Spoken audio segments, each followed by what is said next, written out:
오늘 고린도전서 1장 1절부터 17절 말씀까지 보도록 하겠습니다. 분쟁 문제입니다. 분쟁 문제. 그다음 본문. 교회에 대한 인사와 감사. 지난번에 총론했잖아요, 그지? 그래갖고 이제 시작이 된 거예요. 교회에 대한 인사와 감사. 이 가르치기 1번. 인사, 성도들과 교회에게 하나님과 주 예수 그리스도로 말미암는 은혜와 평강이 있기를 원합니다. 여러분, 이 바울이 이 편지를 쓰는 이 피를 잡았을 때 그의 감정은 어땠어요? 참담함과 속상함이 가득했었어요. 교회가 10가지 문제로 뒤범벅이 돼갖고 이건 교회도 아닌 모습으로 변했잖아. 지금 이 근로의 집에서부터 사람이 와갖고 전부 상황을 설명했다 이 말이에요. 얼마나 속상해. 그런데 그건 문제고 중요한 건 그 문제를 가운데 있는 성도들은 성도다 이 말입니다. 어떤 점에서 하나님의 택한 백성이다. 그리고 자신이 목회하면서 그때 와서 예수님을 믿고 복음을 들었던 사람들이에요. 그러니까 여기서 감사와 인사를 하고 있는 사도 바울의 그 여유와 그 넓이를 우리가 느낄 수가 있는 거예요. 자, 읽읍시다. 하나님의 뜻을 따라 그리스도 예수의 사도로 부르심을 입은 바울과 및 형제 소스데네는 고린도에 있는 하나님의 교회 곧 그리스도 예수 안에서 거룩하여지고 성도라 부르심을 입은 자들과 또 각처에서 우리의 주 곧 저희와 우리의 주 되신 예수 그리스도의 이름을 부르는 모든 자들에게 하나님 우리 아버지와 주 예수 그리스도로조차 은혜와 평강이 있기를 원하노라. 어떤 서신보다도 인사가 깁니다. 많은 형용사를 집어넣었어요. 이게 사도 바울이 일단 그 평강 교회 문제를 제외하고 그 교인들에 대한 사랑을 저가 갖고 있기 때문에 이런 인사를 하는 거예요. 끝에는 물론 은혜와 평강입니다. 자, 2번. 그리스도 예수 안에서 감사. 하나님께서 너희에게 주신 은혜를 감사합니다. 이미 고린도 교인들은 바울에 의해 복음을 받은 사람들입니다. 저희들이 사도 바울이 1년 반 동안이나 거기서 복음을 전하면서 복음으로 저희들을 가르쳤고 저희들이 복음을 받아서 복음의 사람이 되어진 거는 이미 확인한 바예요. 그러니까 예수 그리스도 안에서 하나님의 은혜를 감사하는 건 중요한 일이다. 어디 그 세 번을 좀 했는데 동그라미 1번. 말씀의 지식이 풍족함. 왜 이 사람들을 아쳐먹은 게 아니에요. 바울로서는 이미 말씀을 받았기 때문에 이들을 칭찬하는 거예요. 칭찬하면서 감사를 하는 거지. 그렇죠? 자, 5절을 읽읍시다. 그리스도 예수 안에서 너희에게 주신 하나님의 은혜를 인하여 내가 너희를 위하여 항상 하나님께 감사하노니 이는 너희가 그의 안에서 모든 일 곧 모든 구변과 모든 지식의 풍족함으로 하나님의 말씀에 지식이 풍족함을 칭찬하고 감사해서 동그라미 2번. 복음이 견고하여 주님의 재림을 소망하는 것. 저희들은 복음을 통해서 예수 그리스도가 다시 오실 것을 믿고 소망하고 있었다 이 말이에요. 그러니까 소망이 이렇게 크면 작은 것에 연연하거나 싸우지 않거든. 이제 오늘만 여러분 분쟁이라는 단어가 2번 나오거든요. 그 다음부터는 분쟁이라는 단어는 아예 안 써요. 4장까지. 이거 나는 크게 하나님의 지혜가 여기 있다고 믿습니다. 문제를 자꾸 끄집어내서 씹고 들춰보고 맞네 안 맞네 3자 대면하고 이거 안 한다 이 말이에요. 더 높은 데서 문제를 해결해 버린다. 아멘? 그게 더 큰 거예요. 더 큰 거예요. 그러니까 관점이 어디다 뒀느냐는 거예요. 어렵지만 여기 주님의 은혜로 말미암아 저희들이 복음의 사람이 되고 주의 재림을 기다리는 성도가 된 것을 인해서 나 감사한다. 그리스도의 증거가 너희 중에 견고케 되어 너희가 모든 은사에 부족함이 없이 우리 주 예수 그리스도의 나타나심을 기다림이라. 3번 재림의 주님께서 책망받는 성도가 없도록 하실 것입니다. 재림의 주님이 반드시 상을 계산하실 터인데 너희가 그때 어리석은 오늘 때문에 책만 받는 일이 없으면 좋겠다. 상을 깎아먹는 일이 없으면 좋겠다. 그 얘기지. 성경을 읽읍시다. 주께서 너희를 우리 주 예수 그리스도의 날에 책망할 것이 없는 자로 끝까지 견고케 하시리라. 하시리라. 믿음을 갖고 기대감을 전 개판인데도 불구하고 기대를 한다 이 말이야. 너가 이따구 짓하면 주님의 재림 때 하나님이 얼마나 책망을 하시겠느냐. 근데 나는 너희들이 잘하게 될 줄 믿어. 기대한다. 자, 4번 성도들을 부르신 하나님은 예수 그리스도 우리 주님과 좋은 교제를 하게 하시는 신실한 분입니다. 하나님은 그런 분이다. 정말 좋은 신실한 것. 성경을 읽읍시다. 9절 너희를 불러 그의 아들 예수 그리스도 우리 주로 더불어 교제케 하시는 하나님은 미쁘시도다. 자, 여기까지 감사와 인사를 한 뒤에 이제 본론으로 가서 분쟁 얘기를 합니다. 그러나 이게 절대 반복되질 않아요. 그러니까 왜 분쟁 문제를 1장부터 4장까지 하는데 왜 분쟁 문제를 안 끄집어냅니까? 그 위에서 덮어버려. 복음으로 문제를 감싸버리고 마치 큰 분쇄기로다가 갈아버리는 것 같고 범벅을 만드는 것 같아요. 복음으로 한번 봅시다. 이제 분쟁 문제가 나옵니다. 시작. 고린도 교회의 분쟁 소식에 안타까워하는 사도 바울. 가르치기 1번 교회는 분쟁 없이 같은 마음과 같은 뜻으로 온전히 합해야 합니다. 원칙론이에요. 성경을 읽읍시다. 형제들아, 내가 우리 주 예수 그리스도의 이름으로 너희를 권하노니 다 같은 말을 하고 너희 가운데 분쟁이 없이 같은 마음과 같은 뜻으로 온전히 합하라. 이건 이제 원칙론입니다. 그렇게 해야 할 이유는 이제 앞으로 계속 복음으로 나와요. 2번 글로에로부터 분쟁이 있다는 것과 그 내용이 바울파, 아볼로파, 베드로파, 그리스도파로 나뉜다는 것입니다. 얘기를 자세히 들었더니 네 파로 나누어서 화합을 하지 않는다는 거예요. 각자 사람을 중심으로 해서 파가 나누었어요. 분쟁이 뭐냐 그랬더니 바울파가 있고 베드로파가 있고 아볼로파가 있고 다 싫다. 우리는 그냥 그리스도파다. 뭐 이렇게 하는 게 있어서 네 파로 나눈다는 거예요. 여러분 둘로 나누어서 싸워도 골치가 아픈데 네 파로 싸우니 정신을 못 차리지 않겠어? 근데 이제 이건 인간 중심으로 하는 것으로서 베드로파는 예루살렘을 갔을 때 베드로를 만나서 베드로의 설교를 들으면서 베드로를 존경하는 가운데서 베드로파가 된 거고 바울파는 두말할 것도 없이 그가 개척해서 지금까지 해왔으니까 바울파가 있는 거고 그 다음에 아볼로는 그 뒤에 담임 목사가 가서 개판질 치는 아볼로파도 있어. 그 다 꼴드배기 싫다. 난 그리스도파다. 이렇게 나누어졌다는 것입니다. 그런데 여기서 분쟁이란 단어가 이제 10절에서 나왔어요. 내 형제들아, 글로에의 집 편으로서 너희에게 대한 말이 내게 들리니 곧 너희 가운데 분쟁이 있다는 것이라.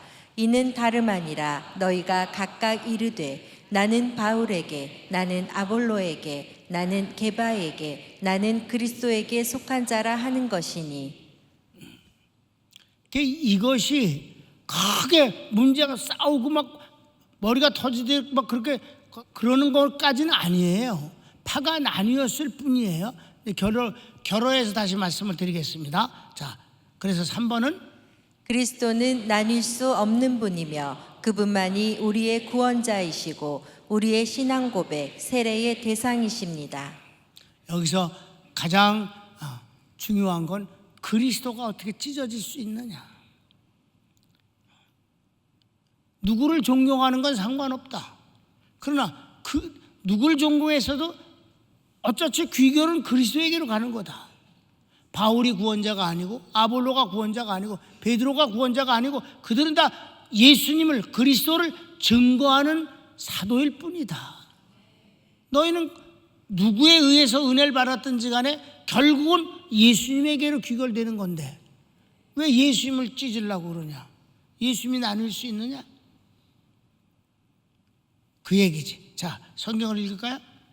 그리스도께서 어찌 나뉘었느뇨? 바울이 너희를 위하여 십자가에 못 박혔으며 바울의 이름으로 너희가 세례를 받았느뇨? 누가 세례를 주든 누구의 이름으로 세례를 받았어요? 예수님의 이름으로 세례를 받은 거예요. 이름으로라고 하는 것은 그에게 속한다는 뜻이에요. 누가 집례를 하는 건 의미가 없어요. 누구의 이름으로 한 것이 중요한 거지. 그러니까 예수님의 이름으로 세례를 받았는데 너희가 왜 그걸 나누고 있느냐? 너희들에게 은혜를 베풀어 준 그 가운데에서 역할을 한 사도들은 다 귀한 분들이다. 그런데 낭주에 나오는데 그러면 나하고 아볼로하고 싸우는 거 봤냐? 나하고 베드로하고 싸우냐? 내가 예수님하고 싸우냐? 우리는 안 싸우는데 너희들은 왜 팔을 나눠갖고 너희들끼리 싸우고 그러냐? 그건 웃기는 짓 아니냐? 어차피 우리는 예수님에게로 돌아가는 거다. 이렇게 하면 벌써 이 말 딱 나올 때 그들은 띵 하는 거지 뭐. 머리가 띵해지는 거지. 아 정말 그러네. 정말 예수님 이름으로 세례를 받았지 진짜. 이렇게 아볼로가 세례를 줬던 바울이 세례를 줬던 어떻든 예수님의 이름으로 세례를 받은 거 아니냐. 그거지 뭐. 시작. 누구에게 세례를 받은 것이 분쟁의 원인이 되어서는 안 됩니다. 누구에게 세례를 받은 것이 중요한 건 아니다. 그건 그분을 잊을 수 없는 분인 건 사실이지. 나한테 세례를 베풀어 주신 분, 그걸 기억하는 건 당연한 거예요, 여러분. 아멘. 그러나 그분이 나한테 세례를 베풀었다 해서 그분이 내 구원자는 아니지. 예수님이 구원자일 뿐이지. 은혜의 방편일 뿐이에요. 은혜를 내게 주님이 은혜를 베푸시는데 어떤 종을 통해서 내가 은혜를 받았다는 것이지. 이건 바보. 누가 세례를 베풀었느냐가 왜 중요하냐 이 말. 그래서 14절 본문 읽읍시다. 그리스보와 가이오 외에는 너희 중 아무에게도 내가 세례를 주지 아니한 것을 감사하노니 이는 아무도 나의 이름으로 세례를 받았다 말하지 못하게 하려 함이라. 내가 또한 스데바나 집 사람에게 세례를 주었고 그 외에는 다른 아무에게 세례를 주었는지 알지 못하노라. 사도 바울은 많은 사람에게 세례를 주지는 않은 것 같아요. 고린도 교회에서. 그러니까 많은 사람을 주지 않은 게 지금 와서는 훨씬 더 다행이라고 생각한다. 왜? 내가 세례를 많이 줬으면 내 파가 많았을 거 아니냐. 누가 세례를 주는 게 중요한 게 아니지 않느냐. 그래서 마지막 5번째. 사도 바울이 고린도에 가서 전한 복음은 오직 예수님만이 우리 모두의 구원자이시다입니다. 그렇습니다.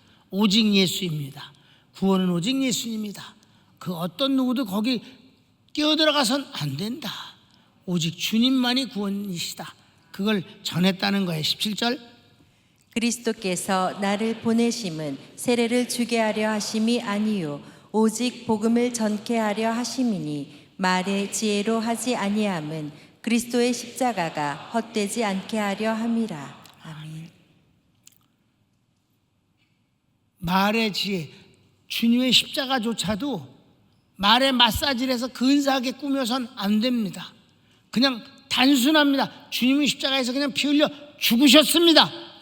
그 이하도 그 이상도 만들면 안 됩니다. 그냥 죽으셨어요. 십자가 못 박혀서 죽으셨고 창으로 심장을 꿰뚫려서 마지막 피가 쏟아져 내려놨습니다. 완전히 죽음을 뜻하는 것입니다. 그분이 그냥 죽으신 것뿐입니다. 그리고 그분이 부활하신 것입니다. 이게 우리를 위한 대속과 구속이 되는 것입니다. 값을 치르셨고 값을 치르셨기 때문에 마귀에게 뺏긴 우리를 하나님이 예수님 때문에 도로 찾아서 당신 자녀를 만드신 것이 중요한 겁니다. 분명하고 흔들리지 않은 진리가 마사지 당해서는 안 돼. 십자가 갖고 뭐 보혈 갖고 장난질하고 그럴 것 없어.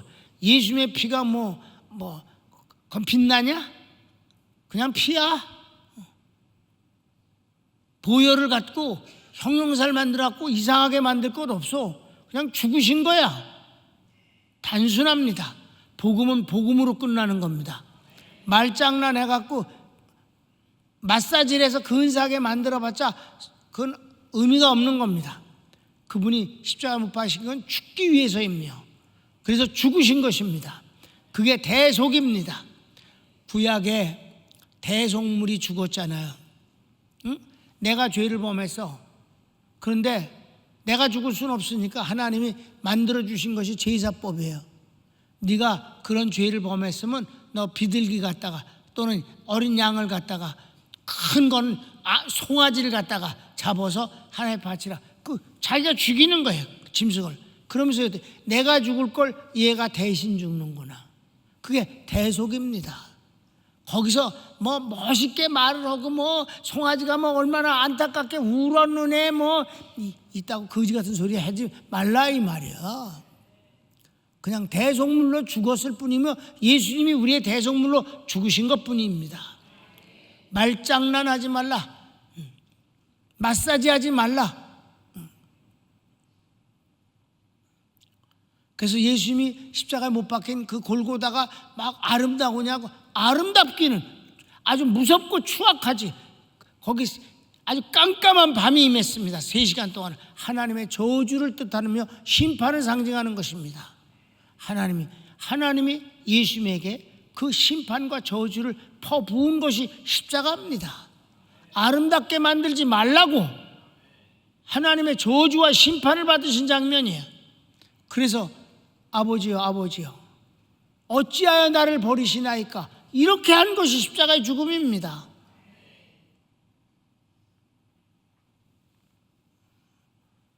나는 우리 기독교가 결과적으로 하나님의 구원받은 은혜가 너무 아름다운 건 사실입니다. 구원을 찬미하는 건 어떻게 찬미해도 난 상관없어요. 아무리 마사지를 해도 좋습니다. 별거 다 해도 괜찮아요. 구원을 받은 것에 대해서는. 그러나 주님의 대속을 장난질하지 말라. 그거는 아름답게 꾸며서 아름다워지는 게 아니고 오히려 하나님의 심판이고 무서운 것이며 저주입니다. 그거예요.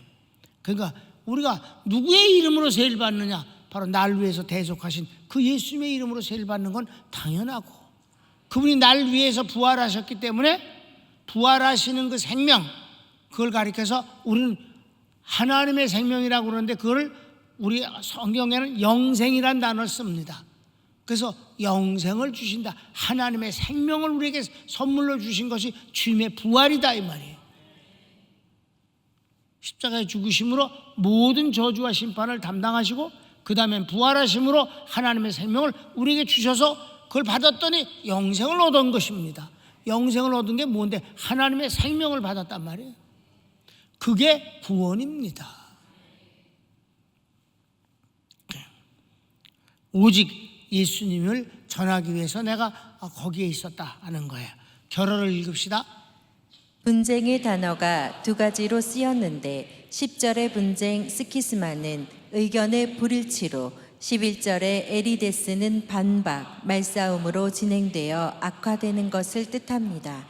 분쟁은 육신의 일로 악덕의 하나로 취급합니다. 자, 오늘 여기 보면 10절에서도 분쟁이라는 단어가 나오고 11절에도 분쟁이라는 단어가 나와요. 한글은 똑같아, 분쟁이에요. 근데 헬라어는 달라요.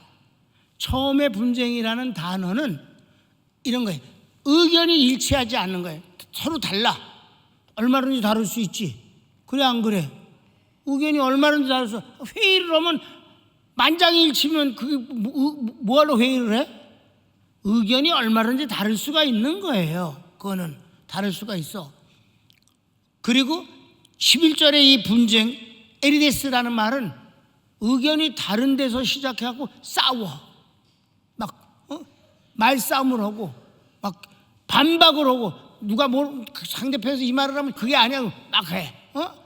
이거는 먼저 분쟁은 그냥 의견이 일치하지 않았는데 여기서 출발을 해갖고 싸움질을 하는 게 분쟁이에요. 이 싸움질을 해서 결론은 뭐가 나오는 줄 아세요? 분열이 되는 겁니다. 찢어져 버린다. 그러니까 분열까지 가면 그건 안 되는 거다. 그러니까 여기 고린도 교회가 의견이 다르고 그 다음에 말싸움을 하는 데까지는 갔어. 근데 완전히 갈라지는 정도는, 이혼을 하는 정도는 아니다 이 말이에요. 그런데 이런 분쟁은 교회 안에서 분쟁이 왜 일어날까 하는 것이에요. 여러분, 사소한 거는 뭐 의견이 다를 수 있지. 그렇습니까?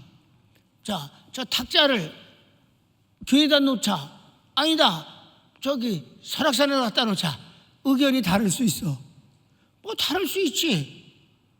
근데 그거 갖고 말싸움까지는 갈 거 없잖아. 그래서 내가 두 군데 다 놓는다. 어떻게 했습니까? 보통 땐 여기다 놓고 선교사들이 왔을 땐 설악산으로 가는 거다. 그 다음 양쪽이 다 만족하잖아. 뭐 의견이 다를 수가 있고, 그렇지만 그거 갖고 싸울 것까지야 뭐가 있겠는가. 아멘.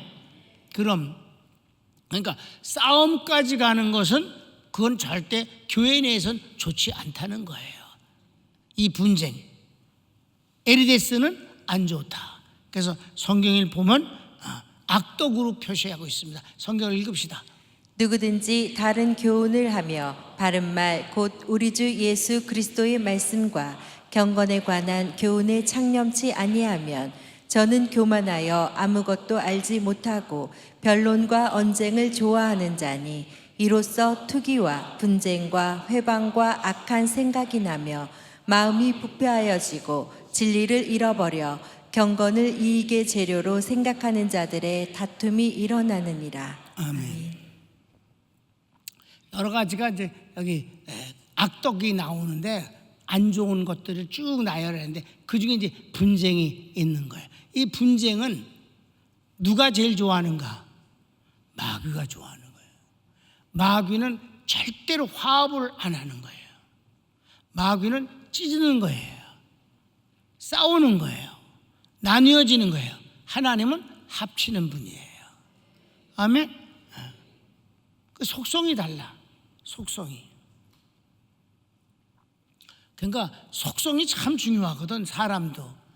그래서 여러분 뭐 머리가 아주 좋다, 공부를 많이 했다, 그리고 또 뭐 이렇게 논쟁을 할 때 항상 이긴다, 말솜씨가 좋다, 이거하고 인성하고는 다른 거예요. 인성.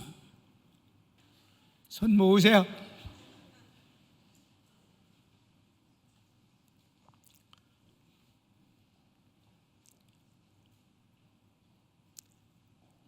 사랑하는 여러분, 우리가 이 땅에 살아가면서 여러분, 내가 여러 가지 뭐 얘기를 합니다만은 제일 중요한 건 뭐예요? 기본과 상식입니다. 기본과 상식은 어디서부터 나옵니까? 양심에서 나옵니다. 꼭 법에서 나오는 게 아니에요. 우리가 헌법과 형법을 다 외워서 법을 지키고 삽니까? 아니죠. 양심에서 나온 기본과 상식을 따라 살면 우리 그렇게 욕먹을 짓 안 합니다. 거기다 긍정적으로 이익을 남기면서 살겠습니다. 그럼 여기 뭐 이쯤이면 아주 좋은 결과가 되는 것입니다. 심성이 중요합니다. 내가 여러분에게 주일날 축복할 때 뭐라고 항상 말합니까? 좋은 심보로 하자, 좋은 심보로 하자. 그게 바로 심성입니다. 좋은 양심과 기본과 상식선에서 축복하는 것이지요. 여러분은 축복을 이미 받았습니다. 모든 선교사들이 그렇게 말합니다. 똑같이 말하는 한 가지가 있습니다. 평강교회 같은 교인들은 없습니다. 여러분, 칭찬입니다. 최상의 칭찬입니다. 나는 A급 선교사를 만든다고 합니다. 그렇게 말했습니다. 목사님이 A급 선교사를 만드신다고 그랬는데 가서 보니까 A급 선교사가 어떤 것인지를 보았습니다. 그래서 내가 그랬어요. 교인들은 A급 교인이죠. 아니지, S급이지, S급 시험. A급보다 위가 S급이잖아. 스페셜이야. S급 교인들이다. 우리 교회는. 다 같이 주여 한번 부르기도 합시다. 주여 감사합니다.